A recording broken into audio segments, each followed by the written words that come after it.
Bien, alors écoutez, on va faire une petite étude, peut-être un peu brève.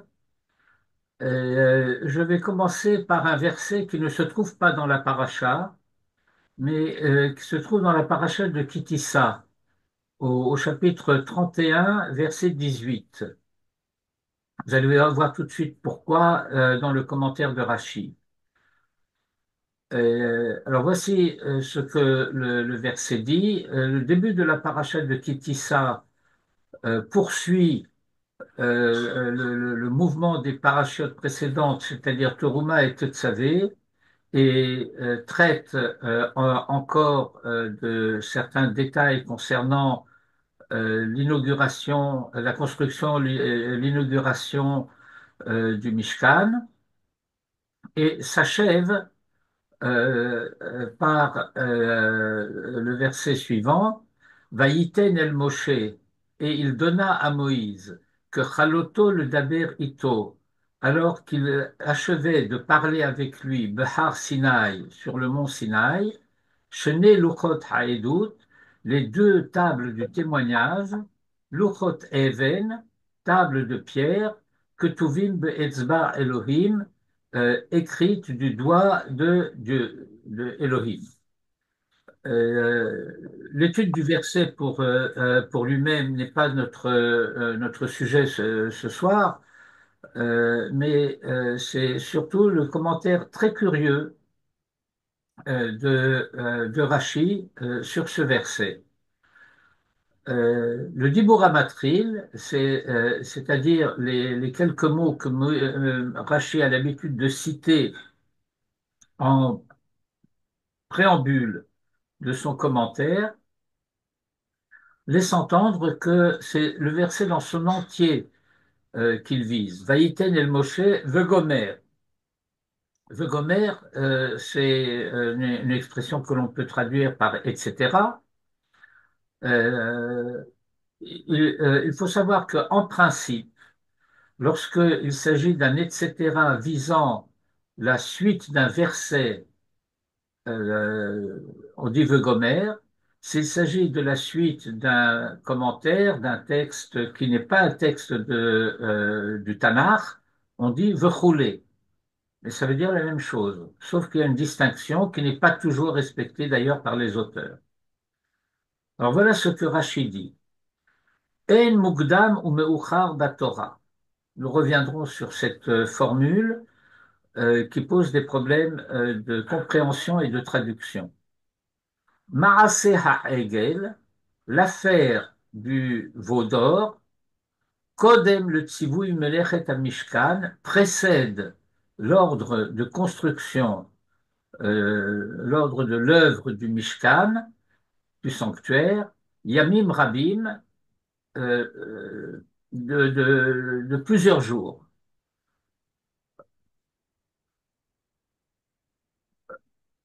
Haya.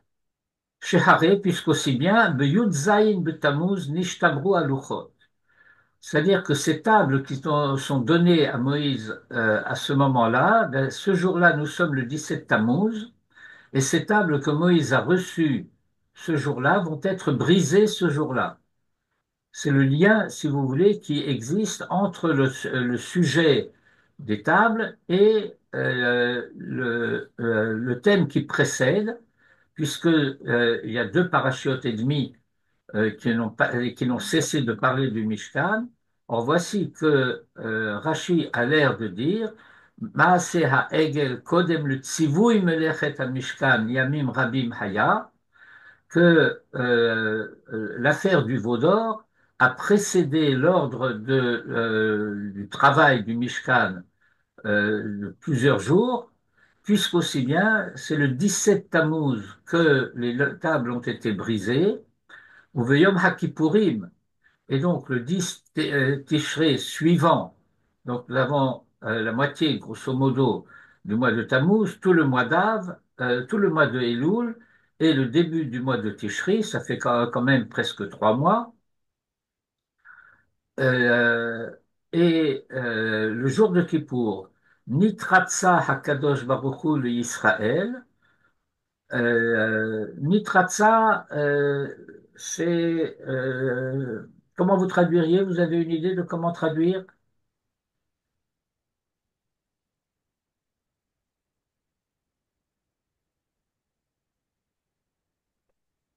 Bah, vous êtes bien silencieux là, les uns et les autres, surtout les autres. Pas pardonner, Dieu a en quelque sorte accepté les explications de Moshe Rabbeinu et lui a concédé, a accepté la manière dont Moshe Rabbeinu a défendu le peuple. Oui, encore fallait-il aussi que le peuple ait fait teshuva. Mais ça, nous étudierons, c'est dans la paracha de Kitissa, dans la suite du récit de la paracha de Kitissa. Je dirais à agréer Voilà, c'est ça. le jour de Kippour, puisque ce jour-là ont été données à Moïse les deuxièmes tables. Et c'est le don de ces deuxièmes tables est le signe du fait que Israël a retrouvé, si l'on peut dire, puisque nous parlons français, les bonnes grâces de Dieu, ou le Mochorat, et le lendemain, Itrilu Benidvat Hamishkan, ils ont commencé les offrandes pour la construction du Mishkan, lequel a été érigé, le Hukam, Be'echad Benissan, le premier Nissan.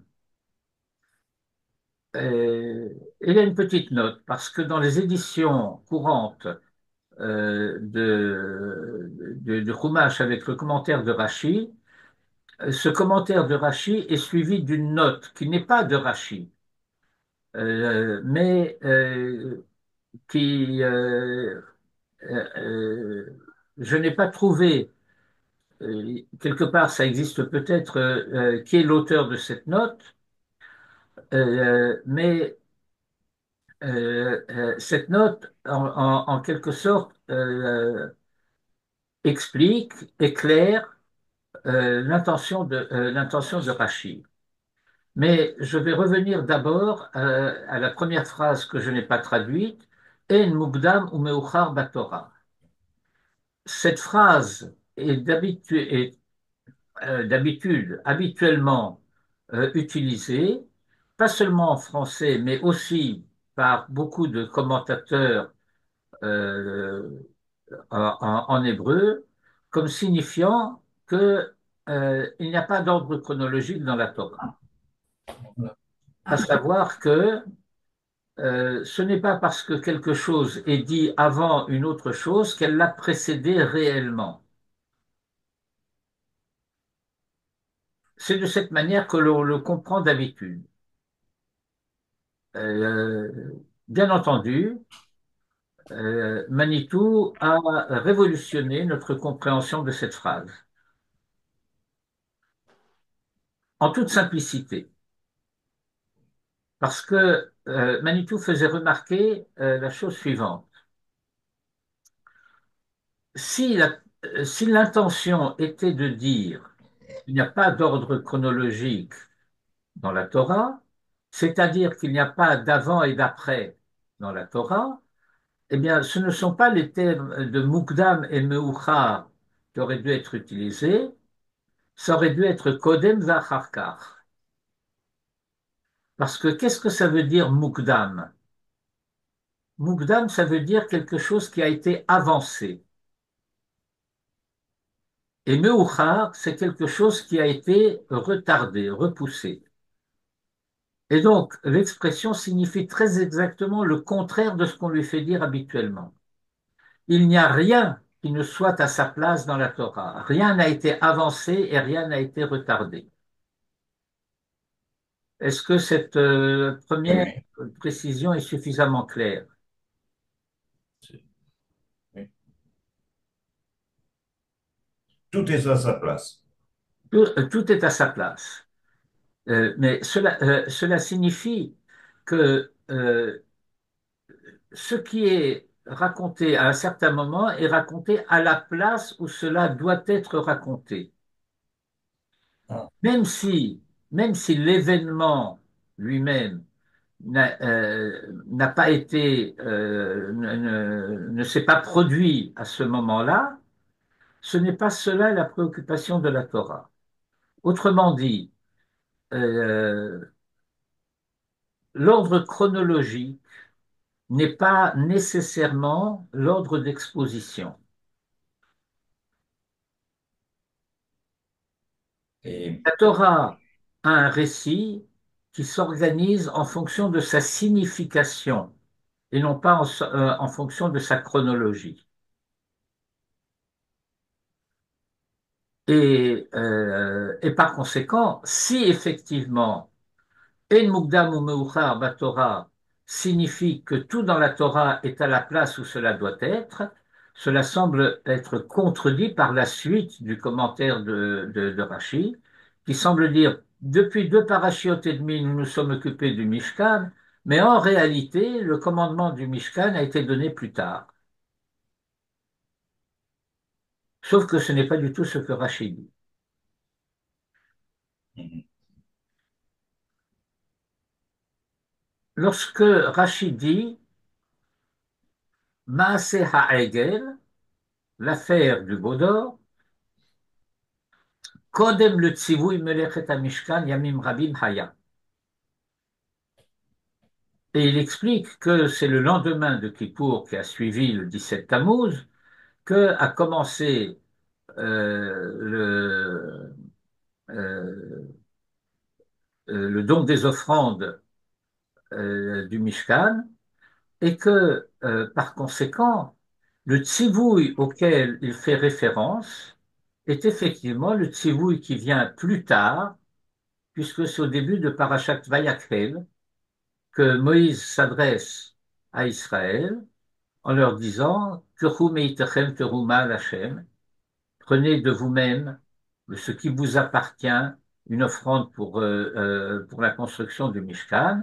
Et Rashi explique là-bas que ce commandement donné à Israël a été au lendemain de Yom HaKippurim, ce qui est cohérent avec son commentaire ici. Et donc, cela signifie que Rashi nous dit quelque chose qui n'est pas du tout une nouveauté, puisque Maaseh Ha'egel, dont le récit va suivre précisément dans la Torah après ce verset 18 du chapitre 30, 31, et que la paracha de Kitissa est suivie par la paracha de Vayakhel.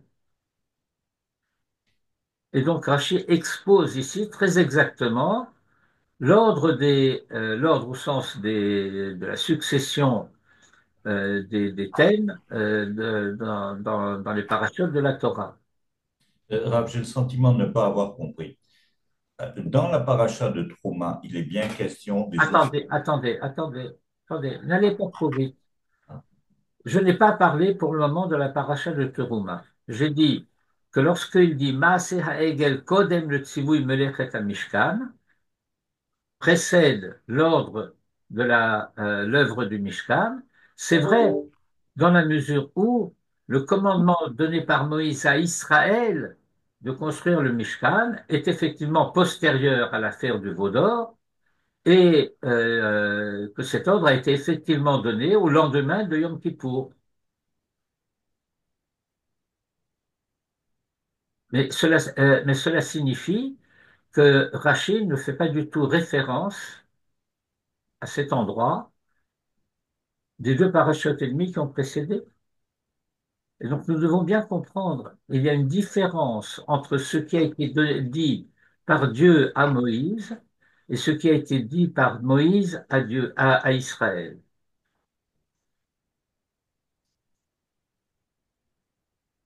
C'est pas clair? Non, pour moi, non. Alors je répète la phrase. Il y a une Non, différence. non, c'est pas la phrase, c'est pas cette phrase qui me. Quand on voit la Torah d'une manière très très simple, on sait très bien que le veau d'or est intervenu avant la paracha de Trouma. Non, le Vaudor est intervenu au moment de la paracha de Kétissa. Ah, mais alors là, ça ne vient plus. Donc, le veau d'or, c'est qui dit ça? Et oui, et non, alors donc on comprend le rachis tel qu'on le comprend d'habitude. C'est-à-dire que si la trouma qui est faite, les troumotes qui sont faites, c'est pour la construction du temple, Bien sûr. finalement, on n'avait pas besoin de la construction du temple puisqu'il n'y avait pas eu le Hegel. Ah, alors là, vous faites allusion à un sujet que Rachid n'aborde pas du tout, mais auquel nous devons dire, réfléchir, parce que effectivement, il y a deux tendances euh, chez les commentateurs. Quel est le rôle du Mishkan? Alors, euh, il y a une tendance, je dirais, religieuse chez un certain nombre de commentateurs, d'ailleurs pas les principaux commentateurs. Je ne dirais pas que ce sont des commentateurs mineurs, mais bon, ce ne sont pas les commentateurs majeurs en tout cas, qui consiste à dire que, étant donné que l'essentiel du culte du Mishkan est un culte d'expiation et qu'il s'agit d'expier la faute du veau d'or, eh bien, cela signifie que le temple, le Mishkan, n'a de raison d'exister qu'à posteriori de la faute du veau d'or. Sauf que ce n'est pas vrai. Oui, c'est vrai. La fonction principale, C'est la rencontre entre Dieu et Israël. non, la fonction principale du Mishkan n'est pas Oui, oui. d'expier la faute du veau d'or. Elle n'est même pas d'expier, essentiellement d'expier les fautes particulières que les uns et les autres peuvent avoir commis et qu'ils apporteraient un sacrifice d'expiation. Aucun, aucun des corbanotes, je vais utiliser parce que nous parlons français que c'est plus simple, mais il faut mettre ça à chaque fois entre guillemets le terme de sacrifice parce que c'est l'expression consacrée, mais ce ne sont pas des sacrifices, ce sont des offrandes. Mais bon, on laisse de côté cet aspect de la question parce que ça nous compliquerait l'exposé. Euh, il y a tout un ensemble de corbanotes qui sont prescrits pour Rosh Chodesh, Oui, oui. pour chacun des jours de fête, pour le Shabbat. Tout ça, ça n'a rien à voir avec la faute du veau d'or. Mhm. Ce ne sont pas des offrandes ou des sacrifices d'expiation. Pourquoi David est apparu brièvement et qu'il a disparu?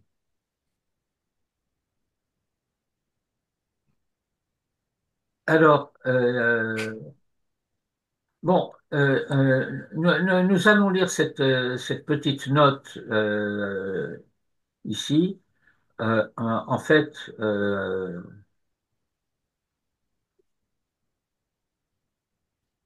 fait, je vais la retirer de cet endroit où il se trouve dans les notes pour la mettre tout de suite après le commentaire de Rachid.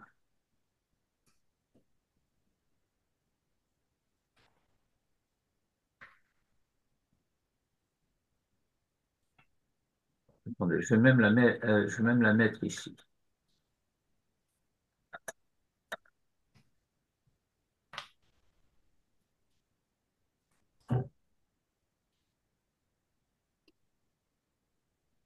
Là, vous êtes avec moi dans le laboratoire.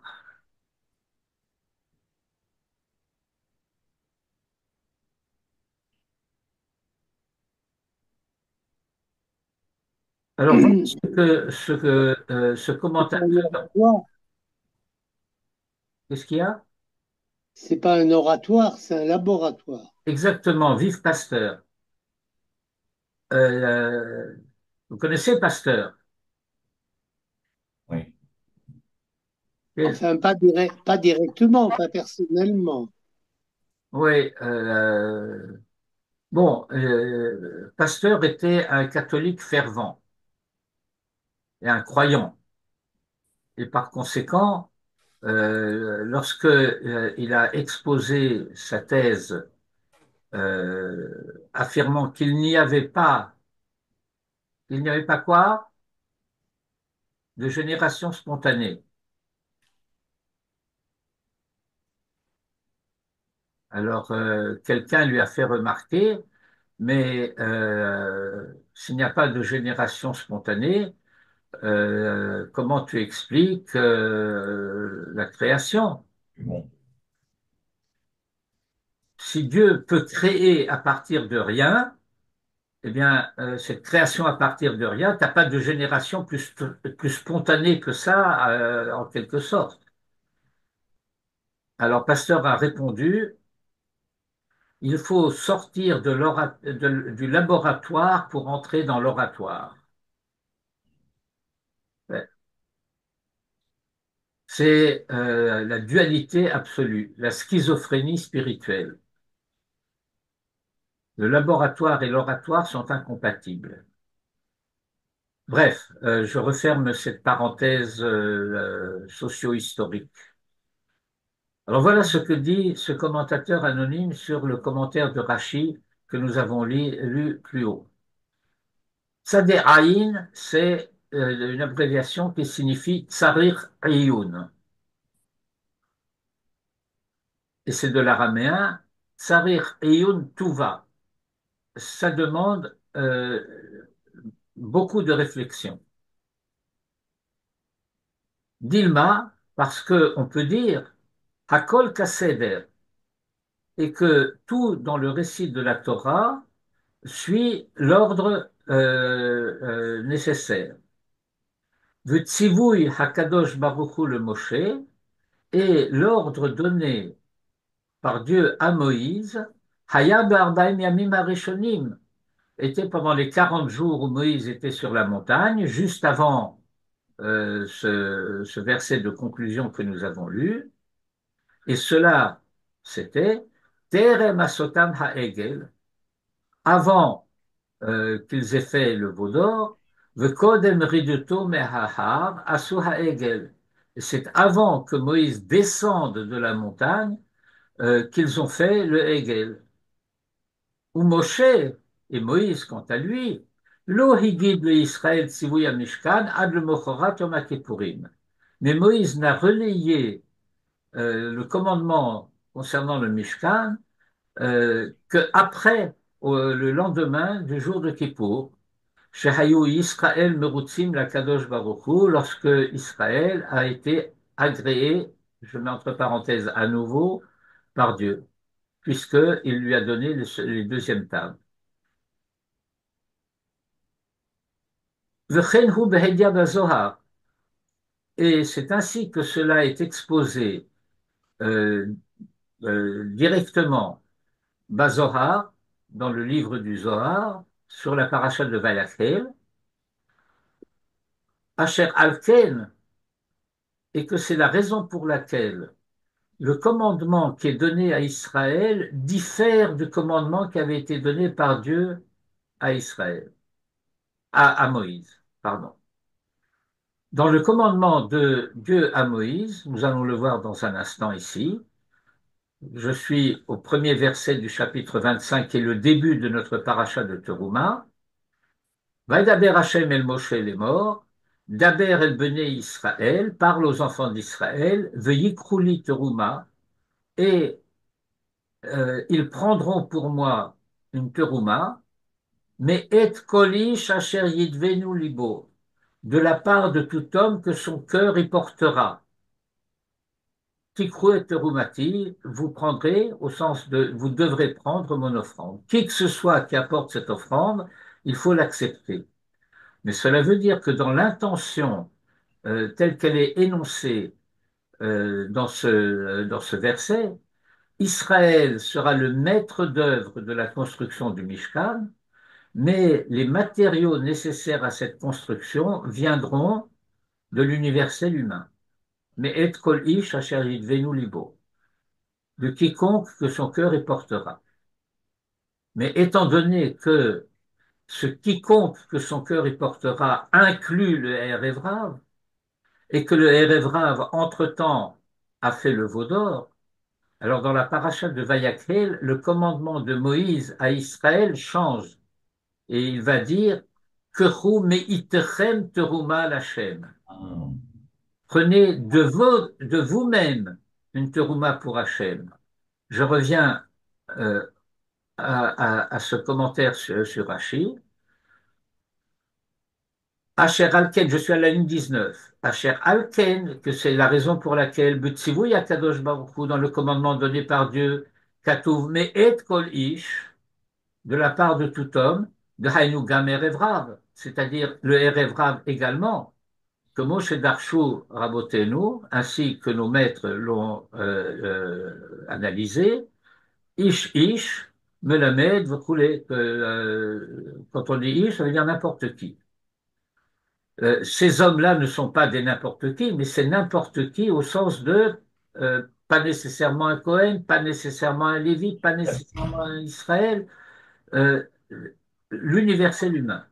Mhm. Ou Moshe Batsivouille, alors que Moïse, lorsqu'il a donné le commandement à Israël, Amar le Israël, Kechu meitechem daika, prenez de vous-même précisément, velomé Erev et pas du Erev Rav, le fils Shehem Garmou bin Zakim, parce que c'est eux qui ont provoqué les dommages.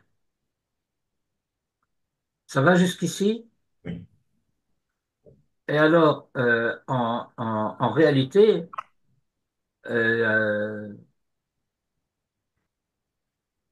non, ça c'est un autre sujet.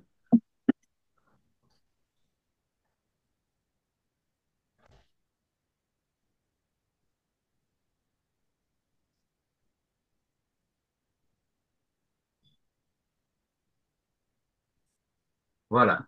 Le commandement à Israël est dans quel paracha, Rav? Vayakhel. Il y a quel? Alors, je vais conclure cet exposé euh, par un enseignement parallèle à l'enseignement du Zohar que nous venons de lire et qui est dans un midrash important qui s'appelle Tana de Eliyahu Rabbah. Tana de Eliyahu Rabbah, c'est le midrash de Eliyahu Hanavi, au chapitre 17. Alors, c'est très bref, mais c'est percutant. Vekevan shekiblu Israël ol malchut shamayim besimcha, et lorsque Israël eut accepté euh, le joug de la souveraineté des cieux, c'est une expression qu'il faut comprendre. Qu'est-ce que ça veut dire? Qu'est-ce que c'est Ol Malchut Shamaim? C'est pas Ol Malchut Hashem, parce que Shamaim n'est jamais un surnom entre guillemets pour désigner Dieu. C'est pas comme Ribono Shel Olam, Akadosh Baruch Hu, Shaddai ou toutes ces choses-là.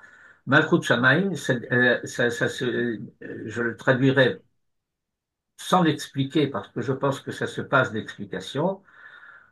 Le joug de la souveraineté des valeurs morales. Besimcha, avec joie, ve Amrou, et qu'ils ont dit, et c'est cela qui exprime la joie d'accepter la volonté divine, Kol asher diber Hashem na'aseh venishma, et dès qu'ils ont dit Kol asher diber Hashem na'aseh venishma, miyad, c'est à ce moment-là, Amar Akadosh Baruch Hu le Moshe, que Dieu a dit à Moïse, Sheyomar le Israël, qu'il dise à Israël, Sheyasulo Mishkan, Sheneemar, Daber el Bnei Israël vegomer, Vasuli Migdash veshachanti betocham. Et donc, de manière très claire, le Zohar et le Midrash. Et je vous rappelle que les Midrashim et le Zohar sont partie intégrante de la Torah Sheba'al Peh. C'est pas des fables, c'est pas des mythes, c'est pas des contes, c'est des formulations de la sagesse d'Israël euh, selon un mode selon un mode d'exposition compréhensible.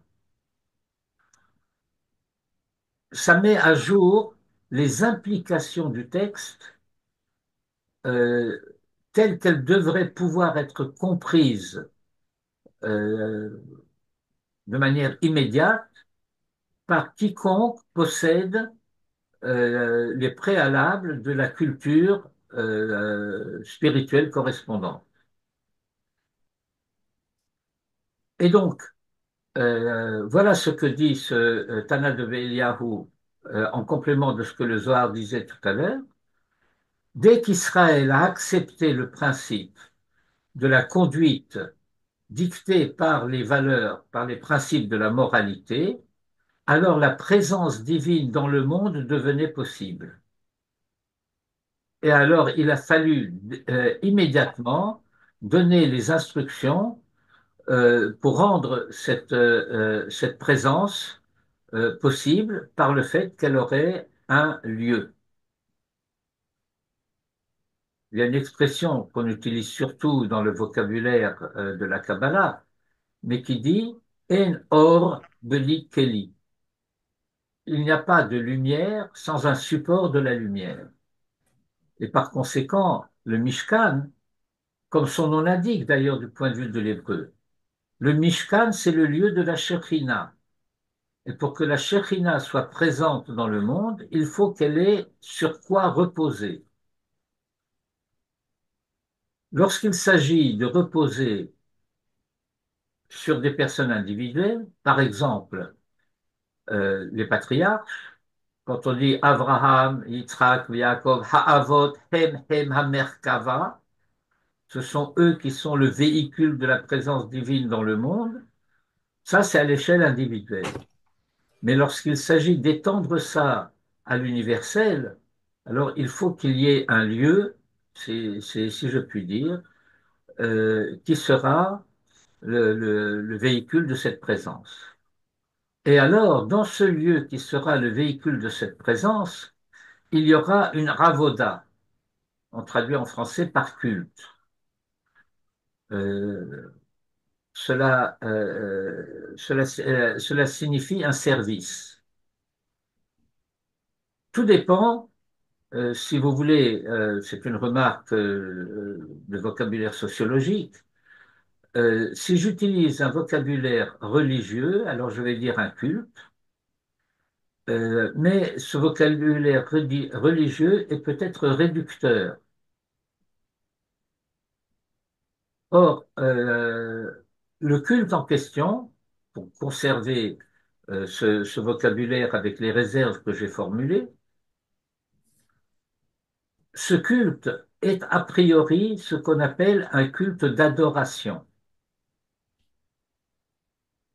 Et pour quelle raison cela se traduit de la manière dont cela se traduit? C'est cela que la Torah demande. Et cela s'étudie dans beaucoup de parachiotes du début du livre du Lévitique, mais c'est un autre sujet de ça. Et pourquoi la providence, pourquoi la divinité demande à être servie de cette manière-là? Qu'est-ce que cela, quelle est l'efficace de ce culte, qui est un culte qui vise le rapprochement, le fait que il y a une réalité donnée et que cette réalité donnée a pour conséquence, en tout cas, le fait qu'il y a éloignement entre le créateur et la créature. Et voilà que ce culte d'adoration vise à établir un pont qui rapproche la créature du créateur. Pourquoi c'est de cette manière-là que ça se passe? Ça doit s'étudier dans le détail. Mais après la faute du veau d'or, à ce culte d'adoration a été adjoint un culte d'expiation.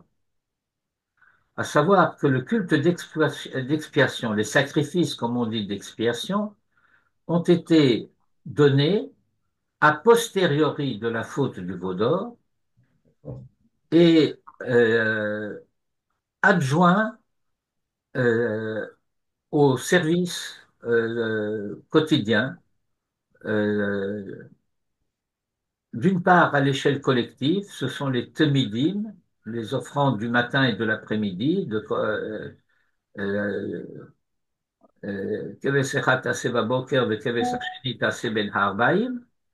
qu'il y aura un agneau qui sera offert le matin et un autre dans l'après-midi, hein, et que une des terumotes dont il est question au début de paracha de Teruma, est destinée non pas à la construction du Mishkan, mais précisément à l'achat des offrandes collectives, qui sont des offrandes qui sont faites pour le culte quotidien du temple.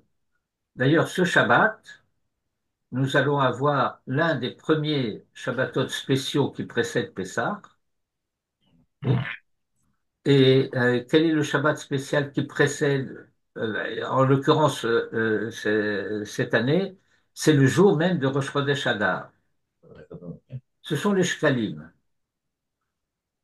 Le Machatzit HaShekel qui est donné de manière égalitaire par tout le monde et qui sert précisément, entre autres, à acheter les agneaux des offrandes quotidiennes. Bon, voilà en substance un des thèmes que je me proposais de vous proposer. Et maintenant, si vous avez des questions, eh bien, je peux peut-être y répondre. On peut dire que le but du Mishkan ou du Beth Amikdash est d'assurer la proximité, le lien entre Akadosh Baruch Hu et Israël. Et qu'en fait, l'accaparat des fautes ne vient que comme une condition qui permet justement ce rapprochement. Bien, alors je vais faire deux remarques. La première, c'est que euh, lorsque la Torah raconte le récit de Maaseh Bereshit, nous avons l'habitude de dire que, dans un premier temps, le Créateur aménage le monde afin qu'il puisse être la demeure de l'homme. Et puis, à la fin de cet aménagement du monde destiné à être la demeure de l'homme, vient le Shabbat et le Créateur se retire du monde pour laisser la place à l'homme.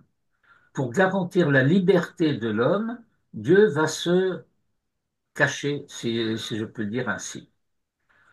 Le Midrash précise qu'il se cache en tant que créateur, mais il ne se cache pas en tant que providence.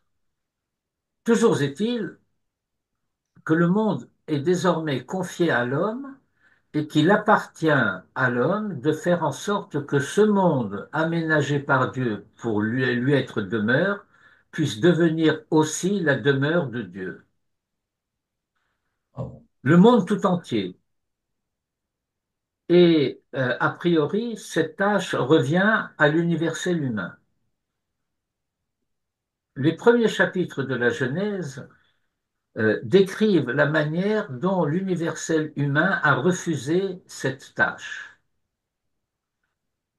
et la manière dont une famille humaine, euh, Abraham, Isaac, Jacob, les tribus, devenus le peuple d'Israël, a accepté le défi. Et dès lors, le Mishkan, le Mikdash, le temple, comme nous avons l'habitude de dire, va être comme une maquette en modèle réduit de ce que le monde doit être, mais en tant que preuve concrète du fait que c'est possible, que ce n'est pas une utopie, que ce n'est pas une vue de l'esprit, que ce n'est pas un vœu pieux, que c'est possible et il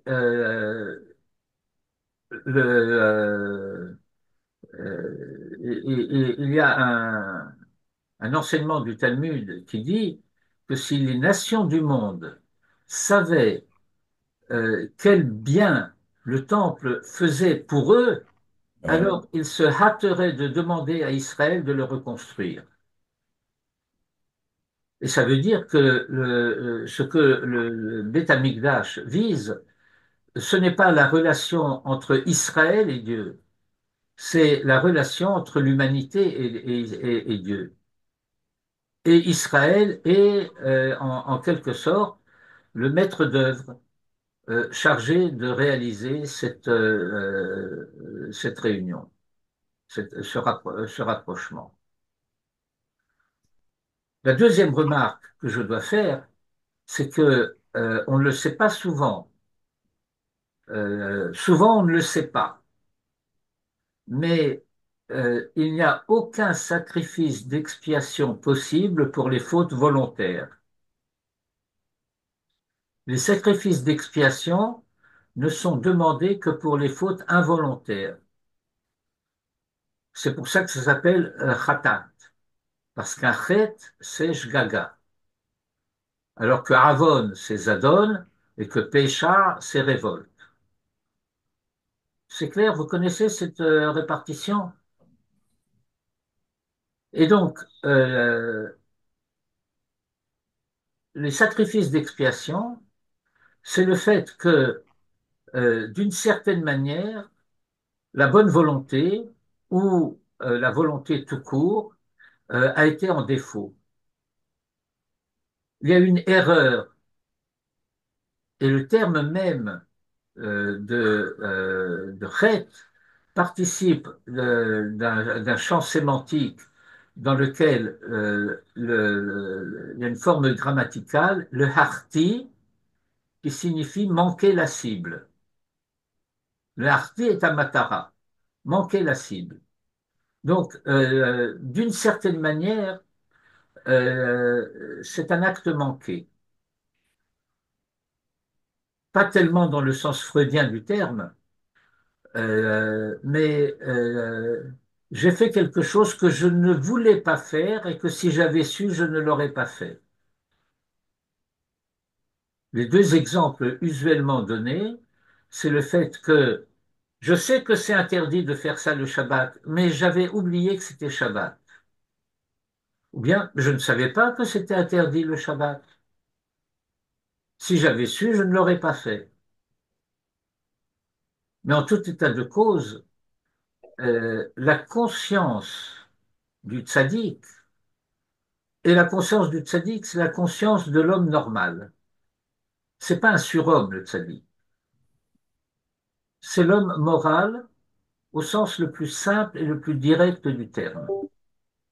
Ne peut pas ne pas être troublé par le fait que comment moi qui veux le bien, comment ai-je pu faire le mal? Et donc il faut lui donner, comment dire, une catharsis, quelque chose qui permette de rétablir, comme disait Manitou, la virginité de la conscience. De la même manière, à l'échelle collective, il y a dans le fonctionnement de la vie des sociétés, dans le fonctionnement de la vie sur Terre, du mal qui est généré et que personne n'a souhaité. Du producteur au consommateur vont s'ajouter toutes sortes de frais, euh, frais d'empaquetage, frais de transport, etc., avec à chaque fois, pour ceux qui font ces travaux, la nécessité d'avoir une rémunération. Et je laisse de côté le cas où cette rémunération est exagérée, mais en fin de compte, entre le champ de blé et la boulangerie, les prix sont devenus tels que certains ne peuvent pas acheter du pain. Mais personne n'a voulu cette injustice. Alors les temidim, les offrandes du matin et de l'après-midi, visent en quelque sorte à expier euh, ce mal inhérent au fonctionnement de la société et dont personne n'est coupable et dont tous sont responsables. Mais encore une fois, il y a d'autres corbanotes. Si vous vous souvenez de ce passage de Ezehu Mekoman Shel Zvachim entre les Birkot HaShachar et les Psukei de Zimra, eh bien, dans ce Ezehu Mekoman Shel Zvachim, il y a un passage des Hashamot. Hashamot, c'est les offrandes de culpabilité. Mais ces offrandes de culpabilité, on peut les entendre d'une certaine manière, dans une certaine mesure, comme des amendes. Euh, mais ce ne sont pas des sacrifices expiatoires. Donc, voilà, c'était la deuxième remarque que je voulais faire sur la remarque de Dédé. Autre chose? Non, très bien. Merci beaucoup, Rav. Bien, alors je vais vous envoyer le texte que nous avons étudié. Vous trouverez dans ce texte un deuxième passage qui pourrait vous être utile pour comprendre la chronologie de ce qui est décrit par la Torah au début de la paracha de Yitro et à la fin de la paracha de Mishpatim, entre le premier Sivan, le jour où Israël arrive au pied du mont Sinaï, et le 6 Sivan, où vont être donnés les 10 commandements.